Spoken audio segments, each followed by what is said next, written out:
नमस्कार दोस्तों, हमारे YouTube चैनल ललित ज्योतिष समाधान में आपका हार्दिक स्वागत है। दोस्तों, आज हम बात करेंगे दिग्बंधन तंत्र के बारे में, जो कि एक नकारात्मक तंत्र है और बहुत ही खतरनाक तंत्र है। इस तंत्र को अगर जो कर रहा है उससे कोई दिक्कत हो जाए तो वो स्वयं भी पागल हो जाता है, साथ ही जिसके लिए कर रहा है वो तो पागल हो ही जाता है। तो बहुत ही खतरनाक तंत्र है।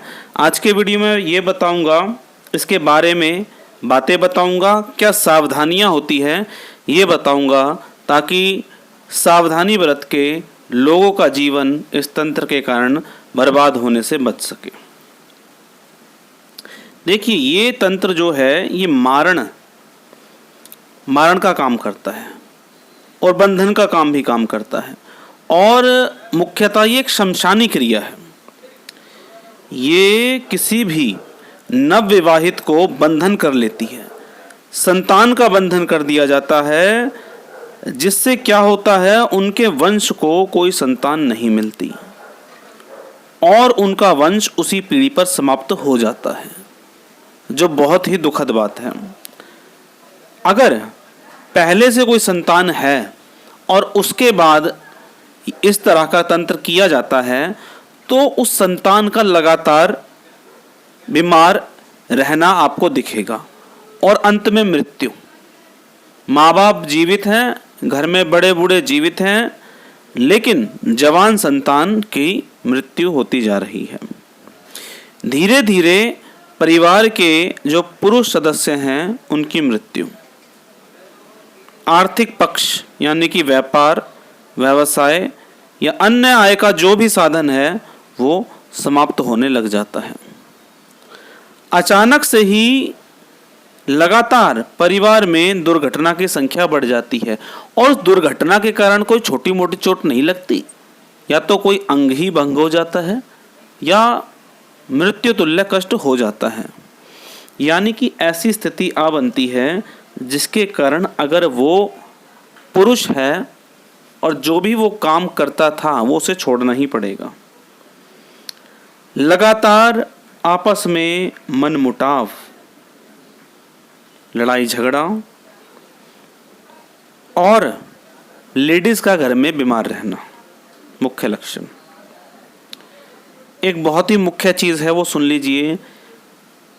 आज के समय में जब नवविवाहित जोड़ा आता है घर में, उस पे ये तंत्र किया जाता है। विवाह के तुरंत बाद या कुछ समय बाद अगर पति पत्नी अलग हो जाएं या एक दूसरे को छोड़ दें तो इस तंत्र का मुख्य हाथ उस समस्या में हो सकता है। पक्का नहीं है कि यही तंत्र होगा, हो सकता है इस समस्या में कोई ग्रह भी शामिल हो, लेकिन अगर बहुत जल्दी इस तरह की घटनाएं बन रही हैं, लड़का लड़की एक दूसरे से बहुत प्रेम करते थे, प्रेम विवाह हुआ, लव मैरिज हुई, और अचानक दिमाग में विचार आ रहे हैं अब एक दूसरे को छोड़ने की। ये अधिकतर कब बनता है? जब लड़का पक्ष या लड़की पक्ष में से कोई परिवार नहीं चाहता शादी करना, और जो विपरीत पक्ष है उसके द्वारा इस तंत्र का प्रयोग कर लिया जाता है, जिसके कारण जो लड़की का पक्ष है या लड़के का पक्ष है वो बहुत ही परेशान रहने लगता है। और जब तक ये समय आता है जानने का कि आखिर हुआ क्या था, तब तक तो बहुत देर हो चुकी होती है, क्योंकि हाथ से सब कुछ निकल गया होता है। दोस्तों, इस तरह की तंत्र की काट हमारे चैनल ललित ज्योतिष समाधान पर पूर्ण रूप से की जाती है। आपको अगर इस तरह की समस्याएं हैं तो आपको अपना लेटेस्ट फोटो, जो कि 7 दिन से पुराना नहीं होना चाहिए, अपना पूरा पता घर का, और अगर आपका कहीं होम टाउन है तो उसका पता, आपका गोत्र, आपका नाम, ये लिख के भेजना है। इसके माध्यम से हमारे यहाँ सशुल्क इस तंत्र की काट की जाती है।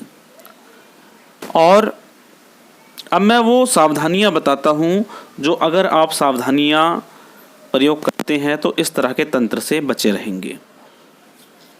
सबसे पहले मैं माताओं और बहनों से ये प्रार्थना करना चाहूँगा, जब शादी होती है उनकी या कोई महिला माँ बनती है ये एक बहुत सेंसिटिव समय होता है। जब कोई महिला किसी नए परिवार में जाती है तो कुछ भी उसके कंट्रोल में नहीं होता ऑलमोस्ट। और अगर वो जॉइंट फैमिली में जाती है और जॉइंट फैमिली में उसके प्रति किसी का व्यवहार ठीक नहीं है, तो आपको क्या काम करना है? सबसे पहले कि अपने जितने भी कपड़े हैं उन्हें गिन के रखें। जितने भी कपड़े हों, ख़ास तौर पर अंडरगारमेंट्स, उनकी गिनती करके रखें। अगर उन्हें आप धोते हैं, सुखाते हैं, गिन के रखिए और गिन के अंदर लाइए। और अगर खो जाए कोई चीज़ तो इसको बिल्कुल भी हल्के में ना ले। अगर आप नवविवाहित हैं या आपके घर में संतान का जन्म हुआ है, चाहे वो लड़की है या लड़का है, क्योंकि दोनों ही समय पे ये नाजुक मोड़ होता है और इसी समय पे इस तरह की घटनाएं घटती हैं और बाद में ये समझना बहुत मुश्किल हो जाता है कि किसने किया था। तो एक तो ये रिक्वेस्ट है आपसे, इस छोटी सी चीज़ का ध्यान रखेंगे तो सिर्फ दिग्बंधन तंत्र से नहीं, बहुत सारी चीज़ों से बचे रहेंगे। दूसरी बात, जब कोई महिला किसी परिवार में जाती है तो जाते ही उसे पता पड़ जाता है कि किसका व्यवहार कैसा है। ऐसे में अगर किसी का भी व्यवहार आपको डाउटफुल लगता है, ऐसा लगता है कि ये आपका वेल विशर नहीं है, और ऐसा व्यक्ति आपको कहीं का प्रसाद देता है, प्रसाद ले लो, लेने में कोई बुराई नहीं, खाना नहीं है इसको। अगर साफ मना कर सके तो और बेहतर। अब कुछ लोग कहेंगे कि प्रसाद तो खा लेना चाहिए भैया, प्रसाद तो भगवान का दिया होता है। ऐसा कुछ नहीं है, प्रसाद में बहुत सारे प्रयोग चलते हैं। कोई भी व्यक्ति डाउटफुल लगता है, कोई ज़रूरत नहीं है आपको इस तरीके का प्रसाद खाने की। एक और बात, आप एक नई परिवार में गए हैं, आप जिस भी देवी देवता को मानते हैं, अगर आप आध्यात्मिक हैं तो उसके बीज मंत्र का जाप कभी ना छोड़ें।